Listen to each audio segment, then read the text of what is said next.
तो दोस्तों ये एक डेमो साइट है जो हम क्रिएट करेंगे और ये एक डिजिटल एजेंसी की साइट है जिसे हमने बिलीव डिजिटल का नाम दिया है। और आप देख सकते हैं कि हमारे पास सबसे पहले टॉप पे एक नेविगेशन बार है।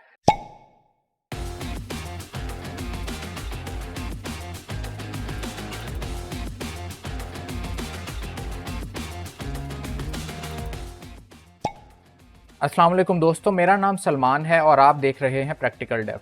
दोस्तों लास्ट वीडियो में हमने CSS शुरू की थी और हमने कुछ इंपॉर्टेंट CSS सेलेक्टर्स को कवर किया था।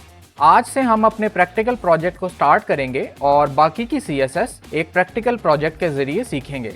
ये प्रोजेक्ट मैंने स्पेसिफिकली इस ट्यूटोरियल के लिए क्रिएट किया है और एक कोशिश की है कि एक मॉडर्न वेब पेज बनाने के लिए जो सबसे इंपॉर्टेंट CSS की प्रॉपर्टीज़ हैं उन्हें हम इस प्रोजेक्ट के साथ कवर कर सकें।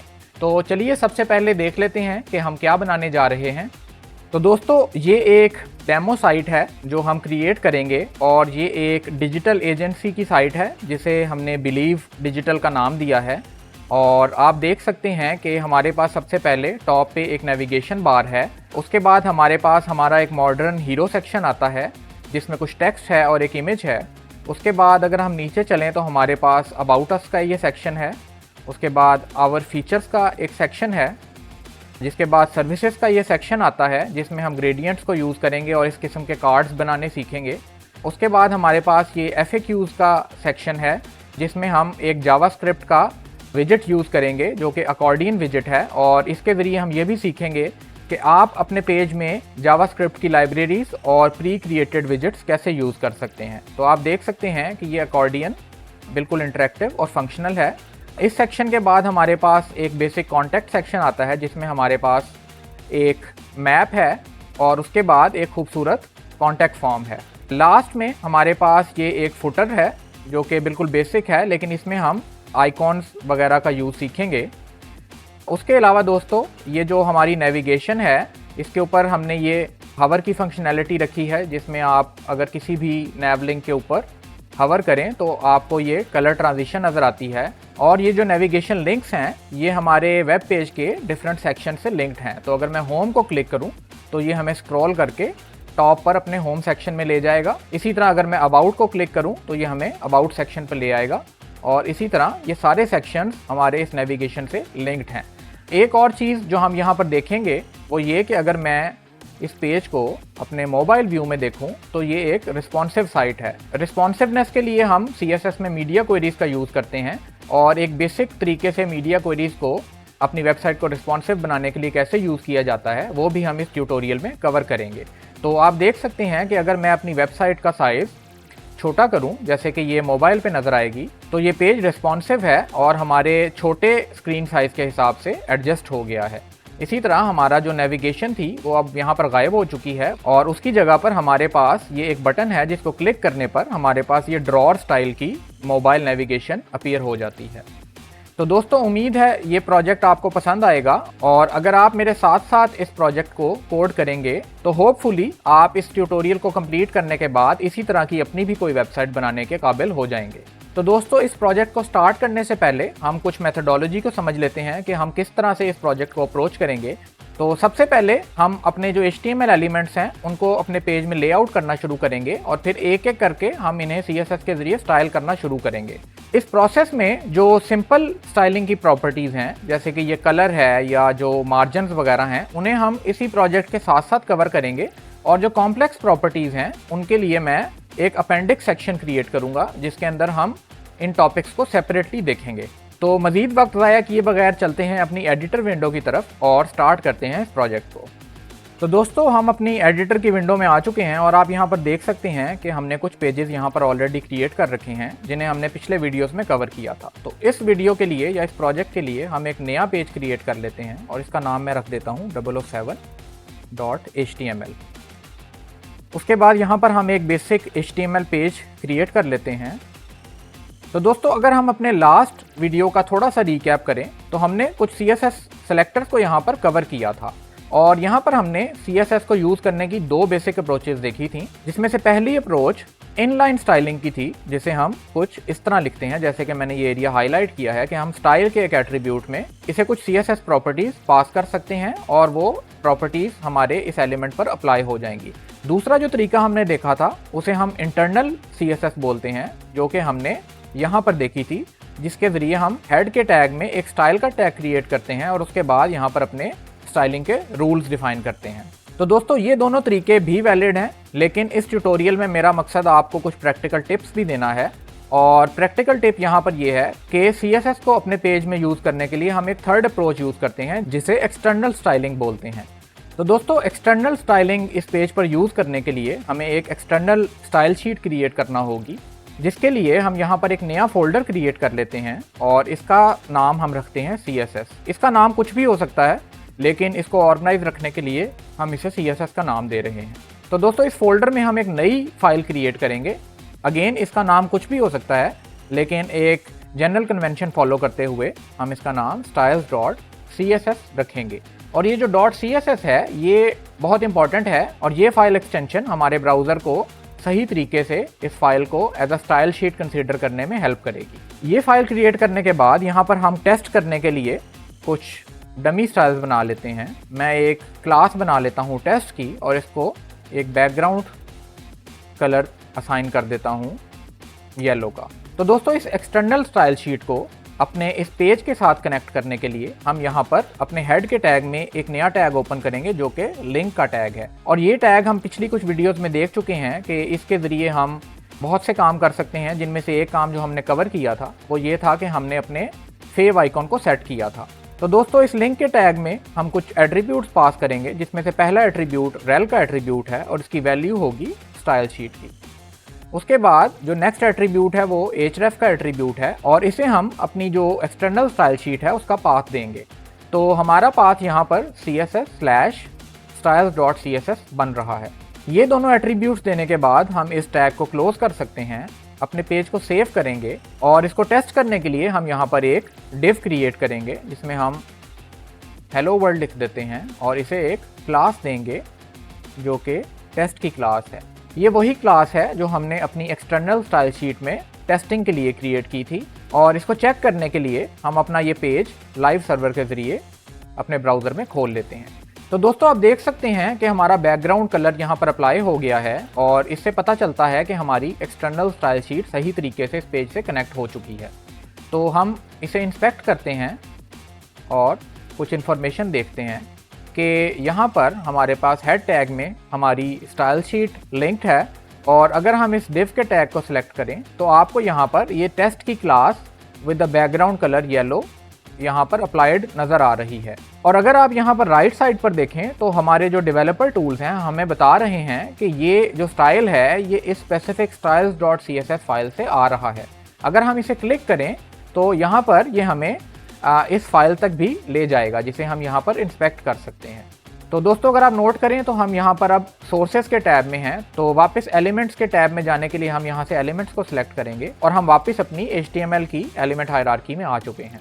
तो दोस्तों वापस चलते हैं अपने एडिटर विंडो की तरफ और इस एलिमेंट को हम रिमूव करेंगे और अपनी स्टाइल शीट को भी क्लीन करेंगे। तो दोस्तों सबसे पहले कुछ बेसिक सेटअप कर लेते हैं। ये जो टाइटल है इसकी जगह पर हमारा जो पेज का टाइटल है वो हम चेंज करेंगे। यहाँ पर अगर आप मेरे साथ इस कोर्स को फॉलो कर रहे हैं तो आप अपनी मर्जी से कोई भी यहाँ पर टाइटल रख सकते हैं। दूसरा काम जो यहाँ पर हम करेंगे वो ये कि यहाँ पर अपने लोगो को as a favicon use करेंगे। तो दोस्तों इस प्रोजेक्ट में जितने भी इमेजेस हम यूज़ करेंगे वो मैंने ऑलरेडी इस इमेज के फोल्डर में कॉपी कर रखे हैं और इसमें से ये जो logo.png है इसको हम as a favicon use करेंगे। तो दोस्तों अपने वेब पेज का फेव आइकॉन अपडेट करने का तरीका हम ऑलरेडी देख चुके हैं, इसलिए हम इस पर ज़्यादा वक्त ज़ाया नहीं करेंगे और मैं यहाँ पर कुछ कोड पेस्ट करता हूँ और ये जो हमारा लिंक है ये img/logo.png होगा। हम इस पेज को सेव करते हैं और एक दफ़ा चलकर अपने ब्राउज़र में देख लेते हैं कि हमारा टाइटल और ये जो फेव आइकॉन का लिंक है ये ठीक से काम कर रहा है या नहीं। तो दोस्तों अपनी ब्राउज़र स्क्रीन में हम देख सकते हैं कि हमारा टाइटल यहाँ पर अपडेट हो चुका है और हमारा फेव आइकॉन भी यहाँ पर विजिबल है। तो वापस चलते हैं अपने एडिटर की तरफ। तो दोस्तों आप देख सकते हैं कि हमने अपना प्रोजेक्ट सेटअप करना स्टार्ट कर दिया है और यहाँ पर हमने अपना टाइटल और अपना जो फेव आइकॉन है वो अपडेट कर लिया है। इसके अलावा हमने एक एक्सटर्नल स्टाइल शीट बनाकर यहाँ पर लिंक कर दी है। तो दोस्तों तीसरा काम जो आपको एक प्रैक्टिकल प्रोजेक्ट बनाते हुए तकरीबन हमेशा करना पड़ेगा वो ये है कि आपको आपके ब्राउज़र के डिफ़ॉल्ट स्टाइल्स को ओवरराइड करना होगा। तो ये डिफ़ॉल्ट स्टाइल्स क्या होते हैं, इसके लिए हम यहाँ पर एक एग्जांपल क्रिएट करते हैं। मैं यहाँ पर अपनी बॉडी में एक H1 हेडिंग क्रिएट करूँगा और इसे कुछ टेक्स्ट देकर सेव करता हूँ। हम चलते हैं अपने ब्राउज़र विंडो की तरफ। तो दोस्तों आप देख सकते हैं कि हमारी हेडिंग यहाँ पर विजिबल है और अगर मैं इस हेडिंग को इंस्पेक्ट करूँ तो मेरे इस पर हवर करने पर आपको नज़र आएगा कि यहाँ पर इस हेडिंग के ऊपर नीचे ये दो ऑरेंज एरियाज हैं जो कि बेसिकली हमारे मार्जिन्स को रिप्रेजेंट करते हैं। तो अगर हम वापस अपने एडिटर की तरफ चलें तो आप यहाँ पर देख सकते हैं कि इस H1 हेडिंग को मैंने किसी किस्म का कोई स्टाइल नहीं दे रखा। अगर हम स्टाइल शीट में भी जाएं तो ये बिल्कुल ब्लैंक है, लेकिन फिर भी अगर हम अपने ब्राउज़र में आएँ तो यहाँ पर हमें कुछ मार्जिन्स नज़र आ रहे हैं। तो दोस्तों ये जो मार्जिन्स हैं ये हमारा ब्राउज़र हमारे लिए यहाँ पर इंजेक्ट कर रहा है और इसे यूज़र एजेंट स्टाइल शीट भी कहते हैं, जो कि बेसिकली डिफ़ॉल्ट स्टाइल्स होते हैं जो कि आपका ब्राउज़र ऑटोमेटिकली कुछ एलिमेंट्स के लिए क्रिएट कर देता है। अगर हम इस एलिमेंट को सिलेक्ट करके स्टाइल्स के टैब में यहाँ पर देखें तो आप यहाँ पर देख सकते हैं कि हमारे पास इनफैक्ट यहाँ पर एक H1 का सिलेक्टर मौजूद है जिसमें कुछ स्टाइल्स यहाँ पर ऑलरेडी अप्लाइड हैं और यहाँ राइट साइड पर आप देख सकते हैं कि यूज़र एजेंट स्टाइल शीट लिखा हुआ है। तो दोस्तों ये कुछ डिफ़ॉल्ट स्टाइल्स हैं जो आपके ब्राउज़र ने आपके H1 एलिमेंट के लिए ऑलरेडी क्रिएट कर रखे हैं। इस H1 के अलावा काफ़ी सारे ऐसे डिफ़ॉल्ट स्टाइल्स हैं जो आपके डिफरेंट HTML एलिमेंट्स को आपका ब्राउज़र ऑटोमेटिकली अप्लाई कर देता है। तो दोस्तों इन डिफ़ॉल्ट स्टाइल्स का एक प्रॉब्लम ये है कि ये स्टाइल्स क्योंकि आपका ब्राउज़र आपके लिए क्रिएट करता है और ये ब्राउज़र कई किस्म के होते हैं, जैसे कि हम अभी क्रोम ब्राउज़र में हैं, लेकिन काफ़ी सारे यूज़र्स हो सकता है कि सफारी ब्राउज़र यूज़ कर रहे हों या इस तरह ओपरा ब्राउज़र है और मोज़िला फायरफॉक्स है जो कि बहुत पॉपुलर ब्राउज़र है। तो हर ब्राउज़र डिफरेंट तरीके से अपने डिफ़ॉल्ट स्टाइल्स को अप्लाई करता है और अगर हम अपने प्रोजेक्ट्स में इन स्टाइल्स पर रिलाई करेंगे तो हमारी वेबसाइट डिफरेंट ब्राउज़र्स पे बहुत इनकन्सिस्टेंट नज़र आएगी। तो इसलिए बहुत ज़रूरी होता है और एक बेस्ट प्रैक्टिस है कि ये जो ब्राउज़र के डिफ़ॉल्ट स्टाइल्स हैं इनको हम ओवरराइड कर लें। तो दोस्तों इनको ओवरराइड करने के लिए या तो आपके पास हर स्टाइल का या हर डिफ़ॉल्ट स्टाइल का नॉलेज होना चाहिए और जिसमें काफ़ी टाइम लग सकता है, या फिर हम थर्ड पार्टी लाइब्रेरीज जो लोगों ने tried and tested methods in styles को रीसेट करने के क्रिएट कर रखे हैं हम उन्हें अडॉप्ट कर सकते हैं। तो ऐसा ही एक मेथड हम अडॉप्ट करेंगे। तो दोस्तों इस प्रोजेक्ट की CSS को रीसेट करने के लिए जो हम थर्ड पार्टी कोड यूज़ करेंगे उसका लिंक मैं आपको डिस्क्रिप्शन में दे दूंगा। इसे हम reset.css कहते हैं और इसका लिंक हम अपने ब्राउज़र में ओपन कर लेते हैं। तो दोस्तों ये लिंक आपको आपकी वीडियो की डिस्क्रिप्शन में मिल जाएगा और आप यहाँ पर देख सकते हैं कि ये एक स्टाइल शीट है जिसका नाम reset.css है। इस स्टाइल शीट के कंटेंट्स को अगर हम ओवरव्यू करें तो आप यहाँ पर देख सकते हैं कि बहुत सारे एलिमेंट्स हैं जिनके ऊपर हमने, जैसे ये मार्जिन 0, पैडिंग 0, इस तरह हमने कुछ CSS के रूल्स को रीसेट किया है। तो अगर आप चाहें तो इसको एक दफ़ा ओवरव्यू कर सकते हैं, लेकिन अभी के लिए हम इस सारे कोड को कॉपी करेंगे और वापस चलेंगे अपने एडिटर की तरफ और यहाँ अपने CSS के फोल्डर में एक नई फाइल क्रिएट करेंगे जिसका नाम हम रखेंगे reset.css और ये सारा कोड यहाँ पर पेस्ट कर देंगे। दूसरा काम जो हम करेंगे वो ये कि इस एक्सटर्नल CSS को हम अपने पेज में लिंक करेंगे। और दोस्तों यहाँ पर एक टिप आपके लिए ये है कि जब भी आप कोई एक्सटर्नल CSS यूज़ करेंगे तो आपने उसे हमेशा अपनी जो कस्टम CSS की फ़ाइल है उससे ऊपर लिंक करना है। उसकी वजह ये है कि हो सकता है कि हमें ये जो थर्ड पार्टी स्टाइल्स हैं इनको ओवरराइड करना पड़े और CSS में बाय डिफ़ॉल्ट अगर आप एक स्टाइल को बाद में लिखते हैं तो वो ऊपर वाले स्टाइल को ओवरराइड कर लेता है। तो यहाँ पर हम अपने reset.css का लिंक देंगे और इस पेज को सेव करेंगे। वापस चलकर एक दफ़ा अपने ब्राउज़र विंडो में देखते हैं कि इसकी वजह से हमें क्या फ़ायदा होगा। तो दोस्तों आप यहाँ पर देख सकते हैं कि इस H1 के स्टाइल्स अब काफ़ी चेंज हो चुके हैं। यहाँ पर डिफरेंट किस्म की जो CSS प्रॉपर्टीज़ थी उसको reset.css ने ओवरराइड किया है, जिनमें से एक फ़ॉन्ट साइज़ भी है, क्योंकि फ़ॉन्ट साइज़ भी यूजुअली हम ब्राउज़र के डिफ़ॉल्ट नहीं यूज़ करते, बल्कि हेडिंग्स को अगर डिफरेंट फ़ॉन्ट साइज़ देने हों तो हम अपने डिज़ाइन के हिसाब से इन्हें डिफरेंट फ़ॉन्ट साइज़ दे सकते हैं। तो दोस्तों वापस चलते हैं अपने एडिटर विंडो की तरफ और यहाँ से एक चीज़ जो आपको क्लियरली नज़र आ गई होगी कि एक्सटर्नल स्टाइल शीट्स यूज़ करने का क्या फ़ायदा है। सबसे पहले तो आपके ये जो स्टाइल्स हैं ये आप डिफरेंट पेजेस पे यूज़ कर सकते हैं। अगर हम अपनी वेबसाइट में एक नया वेब पेज क्रिएट करें तो हम इसी लिंक को इसी तरह कॉपी करके वहां पर भी पेस्ट कर सकते हैं और ये स्टाइल्स हमारे दोनों जगह चलेंगे। यही केस हमारा अपनी styles.css फाइल के साथ भी है। नॉर्मली आपकी वेबसाइट्स में एक से ज़्यादा पेजेस हो सकते हैं और हम अपने सारे स्टाइल्स को अगर styles.css में रखेंगे तो हम बहुत इजीली इसी सेम लिंक को कॉपी करके किसी दूसरे वेब पेज में पेस्ट कर सकते हैं और वहाँ पर भी यही स्टाइल्स अप्लाई हो जाएंगे। तो दोस्तों लास्ट स्टेप जो इस पेज को क्लीन अप के लिए हम करेंगे वो ये कि इस H1 को हम फिलहाल रिमूव कर देते हैं और अपने पेज को सेव कर देते हैं और यहाँ पर आकर हमारे एक नए प्रोजेक्ट का बेसिक सेटअप कंप्लीट हो गया है। अगर हम एक ओवरव्यू लें तो हमने यहाँ पर अपना टाइटल सेट किया है, अपना फेव आइकॉन सेट किया है, उसके बाद अपने डिफ़ॉल्ट स्टाइल्स को रीसेट किया है reset.css के ज़रिए और लास्ट में हमने अपनी एक custom external style sheet create की है और उसे अपने पेज के साथ लिंक किया है। तो दोस्तों नेक्स्ट वीडियो से हम अपने इस प्रोजेक्ट की स्टाइलिंग शुरू करेंगे और इसके साथ ही एक एक करके हम अपने CSS के कॉन्सेप्ट्स को समझते जाएंगे। मैं ये रेकमेंड करूंगा कि इस कोर्स से फ़ायदा उठाने के लिए आप इस प्रोजेक्ट को मेरे साथ साथ कोड करें ताकि आपकी प्रैक्टिस भी हो और आपको साथ ही साथ कॉन्फिडेंस मिल सके कि आप भी ऐसा एक वेब पेज क्रिएट कर सकते हैं। तो दोस्तों अगर आपने ये चैनल अभी तक सब्सक्राइब नहीं किया तो प्लीज़ इसे सब्सक्राइब कर लीजिए और अगर वीडियो पसंद आई हो तो इसे लाइक और शेयर करना मत भूलिएगा। Till next time, this is practical dev signing out.